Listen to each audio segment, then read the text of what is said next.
Še eden izmed zanimivejših dvobojev tega zadnjega kroga jeseni poteka v Kopru. Na Bonifiki namreč domača ekipa pričakala ekipo Olimpije. Letos na 2 tekmah 2 zmagi za Olimpijo, tule v Kopru 1-2, medtem ko je v Ljubljani Koper padel s kar 4-0. Tole prva akcija, Črni goj zatresel le zunanji del mreže. Velika priložnost za Koprčane, sam pred vrati je bil Lotrič po napaki obrambe Olimpije, ampak na golovi črti rešujejo Ljubljančani. Na to priložnost za Olimpijo streljal je Šporar, točno v naročje vratarja Hasiča. Kombinacija Koprčanov, Črni goj, Lotrič, Guberac in dober strel, ampak na pravem mestu Šeliga, ki je tole žogo uspel izbiti v kot za domače nogometaše.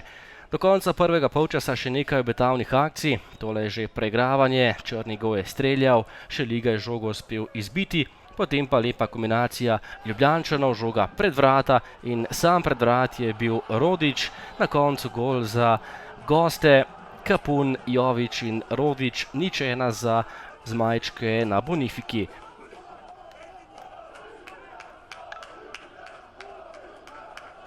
V prazno mrežo je poslal tole žogo Rodič.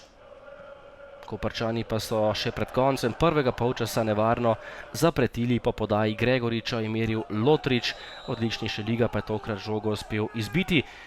Potem pa rdeči karton za Olimpijo, drugi rumeni za Rodiča in posledično tudi izključitev. S komolcem naj bi Rodič udaril nogometaša Kopra, tole pa je glavni sodnik ocenil kot kazen in Rodič je bil izključen.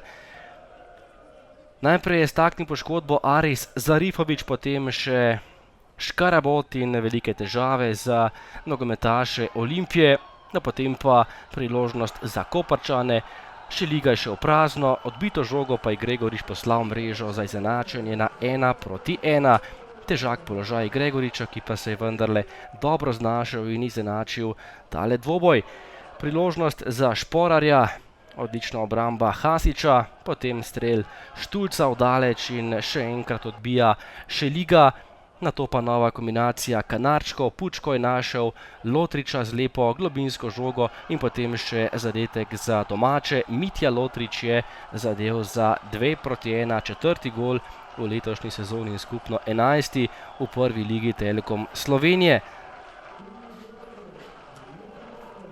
Do konca tekme je ostalo še 9 minut in časa dovolj za morebitno izenačenje, tole pa je že 95. minuta, glavni sodnik je pokazal na 11-metrovko, rumeni karton je dobil še Denis Šme in tole je bila velika priložnost za nogometaše Olimpije. Burgič je stopil k žogi in zgrešil, vrata zgrešil, okvir gola ostalo je pri koprski prednosti. Na koncu je bilo 2-1, Koprčani so storili velik preobrat in na koncu slavili tudi pomembne 3 točke v zadnjem krogu jeseni proti ljubljanski Olimpiji. Kaj je danes odločalo oziroma kakšno tekmo ste videli? Bila je ena težka tekma, ful agresivna, mislim pa, da je predvsem zmagala ta želja in naša skupna ta volja, ker smo si toliko želeli zmage. Na polčasu smo si par besed rekli, bili smo boljši nasprotnik in mislim, da čist zasluženo na koncu zmagali. Splošen komentar tega obračuna v Kopru? Ja, težka tekma, videli smo, da je Koper dobra ekipa, mi smo pač prišli sem po 3 pike in ni nam uspelo. Zakaj nam ni uspelo? Je več faktorjev, ampak o tem bomo pol povedali, v naslednjem tednu. Ta 11-metrovka na koncu nas je čist zbila, ampak to je nogomet in gremo naprej.